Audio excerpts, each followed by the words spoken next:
بسم اللہ الرحمن الرحیم۔ قربانی کرنا یہ حضرت ابراہیم علیہ السلام کی سنت ہے۔ حضرت ابراہیم علیہ السلام اس کو ابو الانبیاء کہا جاتا ہے۔ تمام انبیاء کے باپ والد، یعنی بنی اسرائیل کے جتنے انبیاء گزرے ہیں اور ہمارے پیارے پیغمبر صلی اللہ علیہ وسلم کے آباء و اجداد میں آتے ہیں۔ حضرت ابراہیم علیہ السلام کی بہت بڑی قربانیاں ہیں۔ ان کی پوری زندگی اللہ کے دین کی خدمت میں گزری ہے۔ اللہ کے توحید کی صدا انہوں نے بلند کی اور اللہ کے توحید کے لیے، اللہ کے دین کے لیے انہوں نے اپنے والدین کو بھی چھوڑ دیا، اپنے گھر بار کو چھوڑ دیا، اور دنیا کی اس وقت سپر طاقت، سپر پاور نمرود جس نے خدائی کا دعویٰ کیا تھا، اس کا مقابلہ کیا اور پوری دنیا کے ساتھ اس کی کشمکش جاری رہی۔ تو حضرت ابراہیم علیہ السلام کی پوری زندگی وہ قربانیوں میں گزر چکی۔ وَإِذِ ابْتَلَىٰ إِبْرَاهِيمَ رَبُّهُ بِكَلِمَاتٍ فَأَتَمَّهُنَّ۔ اللہ رب العزت نے بہت ہی زیادہ اس کے امتحانات لیے اور صرف پاس نہیں ہوئے بلکہ اول پوزیشن حاصل کی حضرت ابراہیم علیہ السلام نے، اور اللہ رب العزت نے خوش ہو کر اس کو اپنا خلیل بنا دیا، اپنا خاص پرائیویٹ دوست بنا دیا، اس کو خلیل الرحمن بن گیا۔ تو انہی واقعات میں سے ایک عجیب واقعہ ہے جو بہت ہی دروس عبرت اپنے اندر سموئے ہوئے ہے، جو حضرت اسماعیل علیہ السلام کے ذبح کا واقعہ ہے۔ وہ پہلی بات تو یہ ہے کہ حضرت سارہ کے ساتھ جب حضرت ابراہیم کی شادی ہو گئی تو ان کی اولاد نہیں تھی کافی زمانے تک، تو مجبوراً حضرت ابراہیم علیہ السلام نے حضرت ہاجرہ سے شادی فرمائی، حضرت ہاجرہ سے شادی کی۔ تو حضرت ہاجرہ سے اللہ رب العزت نے حضرت ابراہیم علیہ السلام کو بیٹا عطا فرمایا، اور یہ اس وقت کی بات ہے کہ جب نمرود ہلاک ہو چکا تھا اور عراق سے ہجرت کی حضرت ابراہیم علیہ السلام نے، اور شام فلسطین تشریف لے گئے، وہاں پر رہائش اختیار کی۔ جب اسماعیل علیہ السلام پیدا ہوئے تو اللہ رب العزت کا حکم نازل ہوا۔ اب دیکھو کتنی مشکلات سے بیٹا پیدا ہوا، کتنے زمانے بعد ایک بیٹا ملا، فوراً اللہ رب العزت کا حکم آیا کہ حضرت ہاجرہ اور حضرت اسماعیل ان دونوں کو مکہ کی وادیوں میں چھوڑ آؤ۔ تو حضرت ابراہیم علیہ السلام تو اللہ کے فرما بردار تھے، تو حضرت ہاجرہ اور حضرت اسماعیل کو لے کر روانہ ہوئے شام سے، فلسطین سے، اور مکہ مکرمہ تشریف لائے۔ مکہ مکرمہ اس وقت نہ وہاں پر انسان ہوتے تھے نہ جانور ہوتے تھے، بے آب و گیاہ ایک صحرا تھا، نہ اس میں پانی کا انتظام تھا، نہ کھانے کا انتظام تھا، نہ رہائش کا انتظام تھا، کچھ بھی نہیں تھا، صرف کالے پہاڑ اور خطرناک تیز گرمی۔ اس میں حضرت ہاجرہ اور حضرت اسماعیل علیہ السلام کو چھوڑ کر واپس تشریف لے آئے، لیکن لازمی بات ہے حضرت ابراہیم علیہ السلام ان کے بیٹے ہیں اسماعیل علیہ السلام، تو ان کے لیے دعا فرمائی کہ اللہ ان کو آباد کر دے، ان کو ضائع نہ کر دے۔ تو جب حضرت ابراہیم علیہ السلام واپس تشریف لائے وہ وہیں پر بیٹھے رہے، اور حضرت ہاجرہ اپنے بیٹے اسماعیل علیہ السلام کے ساتھ بیٹھی رہی وہیں پر۔ تو کچھ توشہ لیا تھا پانی کھانے کے لیے، کھجورے، وہ ختم ہو گئی کچھ دنوں میں، ہو گیا۔ حضرت اسماعیل علیہ السلام کو بھوک لگی، چھوٹے بچے تھے، حضرت ہاجرہ کو بھی بھوک پیاس لگی، تو وہ دوڑی صفا مروہ پر تاکہ کوئی نظر آ جائے، پانی نظر آ جائے، انسان نظر آ جائے، کوئی چیز تو نظر آ جائے۔ کوئی چیز نظر نہیں آئی، 7 چکر اس نے لگائے۔ اللہ کی قدرت کا کرشمہ ظاہر ہوا اور حضرت اسماعیل علیہ السلام کے ایڑیوں کی نیچے سے زمین سے پانی نکلا، تو جس کو زمزم کا پانی کہا جاتا ہے، تفصیلی واقعہ ہے، آپ نے بار بار سنا ہوگا۔ وہ پانی حضرت ہاجرہ خود بھی پینے لگی اور حضرت اسماعیل علیہ السلام کو بھی پلانے لگی، اور اس پانی میں اللہ رب العزت نے یہ معجزہ رکھا کہ وہ پانی پیاس اور بھوک دونوں کو ختم کر دیتی ہے۔ کچھ عرصہ بعد وہاں پر بنو جرہم کا ایک قافلہ آیا، جنہوں نے پانی دیکھ کر وہاں پر رہائش اختیار کرنے کی اجازت چاہی حضرت ہاجرہ سے، ان کو اجازت مل گئی، وہ وہاں پر آباد ہوئے، پورا مکہ مکرمہ آباد ہو گیا۔ تو حضرت ابراہیم علیہ السلام وقتاً فوقتاً تشریف لاتے تھے اور اپنی بیوی بچوں کی پوچھ تاچھ کرتے تھے۔ تو جب حضرت اسماعیل علیہ السلام چلنے کے قابل ہو گئے اور چل سکتے تھے، دوڑ سکتے تھے، کچھ کر سکتے تھے، تو تو فوراً اللہ رب العزت کا حکم نازل ہوا کہ اس کو آپ ذبح کر دیں، لیکن یہ حکم خواب کے ذریعے نازل ہوا۔ خواب میں حضرت ابراہیم علیہ السلام نے دیکھا، 3 دن مسلسل دیکھا کہ حضرت اسماعیل علیہ السلام کو ذبح کر رہے ہیں، اور اس وقت حضرت ابراہیم علیہ السلام تشریف لا چکے تھے مکہ مکرمہ۔ تو تیسرے دن اٹھ کر اپنی بیوی حضرت حاجرہ کو کہا کہ میں اسماعیل کو لے جا رہا ہوں گھمانے کے لیے، پہاڑ سے لکڑی بھی لاؤں گا گھر کے لیے اور اس کو بھی جو ہے گھماؤں گا ساتھ میں۔ تو حضرت حاجرہ نے حضرت اسماعیل کو تیار کیا اور حضرت ابراہیم علیہ السلام ان کو ساتھ لے کر روانہ ہوئے اور ایک چھری چپکے سے اپنے ساتھ لی۔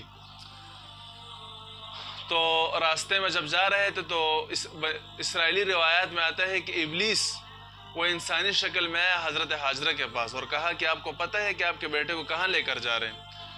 کہا کہ بس اس کو گھمانے لے کر گئے ابراہیم علیہ السلام۔ ابلیس نے کہا نہیں، گھمانے نہیں لے کر گئے، وہ تو اس کو ذبح کرنے لے کر گئے ہیں۔ حاجرہ نے کہا کہ اس کو کیوں ذبح کریں گے، وہ تو اسی کا بیٹا ہے، کسی اور کا بیٹا تھوڑی ہے۔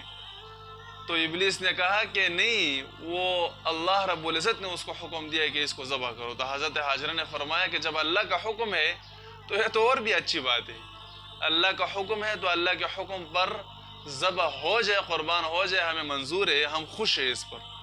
تو ابلیس مایوس ہو کر فوراً گیا اسماعیل علیہ السلام کے پاس، وہ چھوٹے بچے تھے، اس کو کہا کہ بچہ آپ کو پتہ ہے کہ آپ کے والد آپ کو کہاں لے کر جا رہے ہیں؟ کہا کہ مجھے گھمانے لے کر جا رہے ہیں۔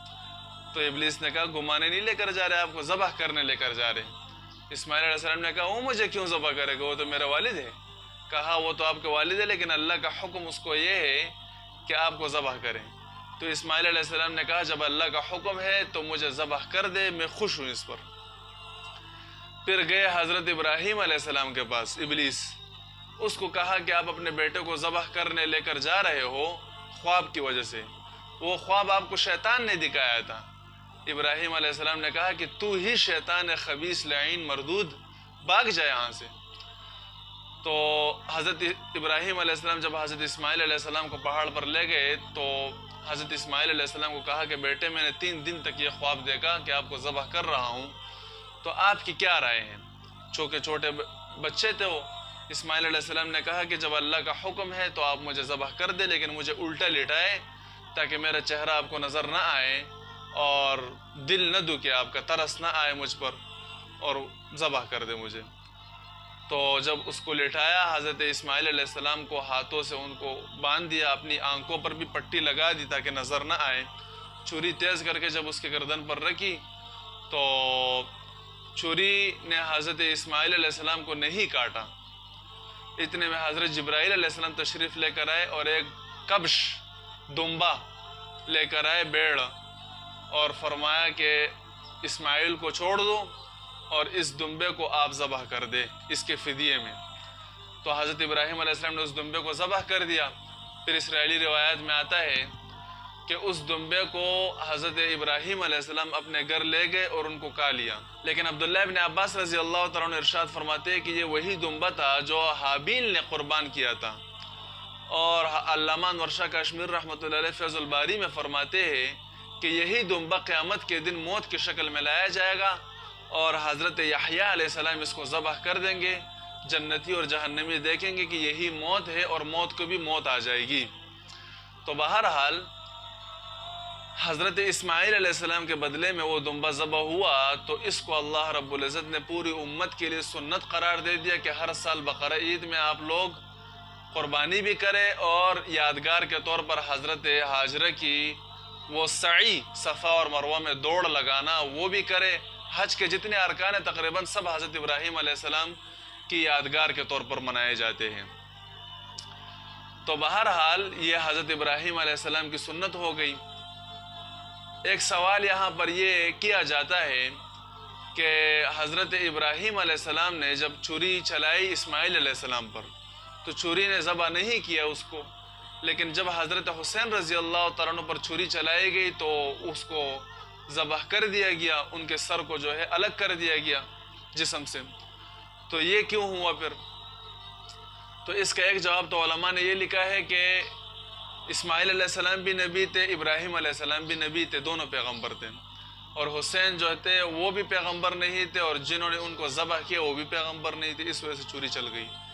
لیکن صحیح جواب یہ ہے اس کا کہ حضرت اسماعیل علیہ السلام پر اگر چوری چل جاتی تو پھر تمام لوگوں کی اولاد کو قربان کرنا پڑ جاتا، اور حسین پر چوری چلنے سے یہ مسئلہ نہیں تھا، بلکہ حسین پر چوری چلی تو اس سے بھی لوگوں کو یہ درس ملا کہ دین کے لیے قربان ہونا بھی سیکھو۔ جس طرح بقرہ عید میں آپ لوگ بکروں کی قربانی کرتے ہو، اسی طرح دین کے لیے اپنی جان کی قربانی بھی پیش کریں۔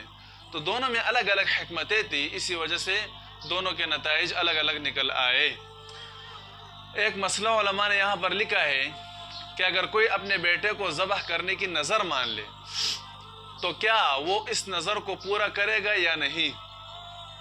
تو حضرت امام اعظم امام ابو حنیفہ رحمۃ اللہ علیہ اور حضرت امام احمد بن حنبل رحمۃ اللہ علیہ اور حضرت امام محمد بن الحسن الشیبانی رحمۃ اللہ علیہ، یہ تینوں حضرات فرماتے ہیں کہ جو یہ نظر مان لے کہ میں اپنے بیٹے کو ذبح کروں گا تو وہ یہ نظر پوری کرے گا، لیکن اپنے بیٹے کو ذبح نہیں کرے گا، بلکہ اس کے فدیے میں بکرا ذبح کرے گا یا دمبا ذبح کرے گا۔ لیکن حضرت امام مالک رحمۃ اللہ علیہ، امام شافعی رحمۃ اللہ علیہ اور حضرت امام ابو یوسف رحمۃ اللہ علیہ اور حضرت امام ظفر رحمۃ اللہ علیہ، یہ چاروں حضرات فرماتے ہیں کہ یہ نظر ہوگی ہی نہیں اور یہ نظر پوری کرنی کوئی ضروری نہیں ہے۔ تو بہرحال حضرت ابراہیم علیہ السلام کی جو زندگی ہے وہ پوری قربانیوں سے بری پڑی ہے، لیکن یہ قربانی بڑی اہم تھی۔ اس قربانی کا ذکر قرآن سورہ صافات میں موجود ہے، آیت نمبر 99 سے لے کر آیت نمبر 110 تک۔ میں ترجمہ کرتا ہوں اس کا۔ وقال، حضرت ابراہیم علیہ السلام نے فرمایا، انی ذاہب الی ربی، میں جانے والا ہوں اپنے رب کی طرف سے، یہدین، وہ مجھے راستہ دکھائے گا۔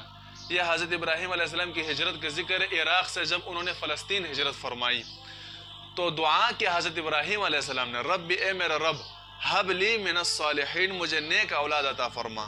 فبشرناہ بغلام حلیم، ہم نے اس کو خوشخبری دی ایک صبر گزار بچے کی، لڑکے کی، جو صبر کرے گا، حلم اور بردباری ہوگی اس میں۔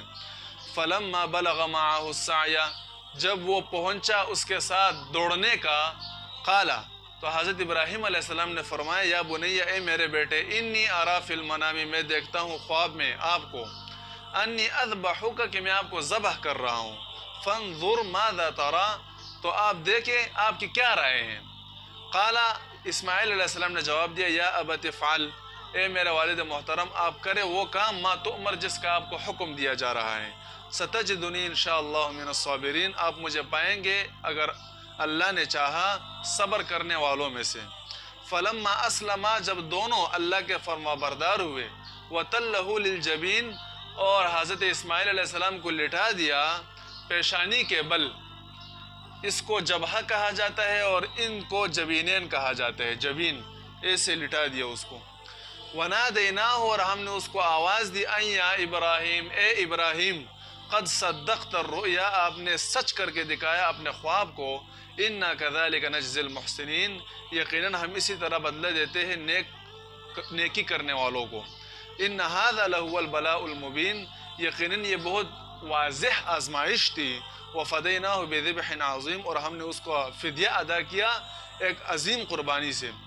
وترکنا علیہ فی الاخرین، اور ہم نے اس کو آنے والے لوگوں کے لیے چھوڑ دیا، یعنی ان کے لیے ہم نے ایک سنت بنا دیا، یہ سلام علی ابراہیم، سلام ہے ابراہیم علیہ السلام پر، کذالک نجزی المحسنین، اسی طرح ہم بدلہ دیتے ہیں نیکی کرنے والوں کو۔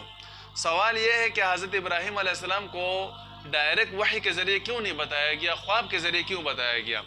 تو اس کا جواب یہ ہے کہ اگر ڈائریکٹ وحی کے ذریعے بتایا جاتا تو پھر اسماعیل علیہ السلام کو ذبح کرنا لازمی ہوتا، پھر فدیہ میدیہ سے کام نہ چلتا۔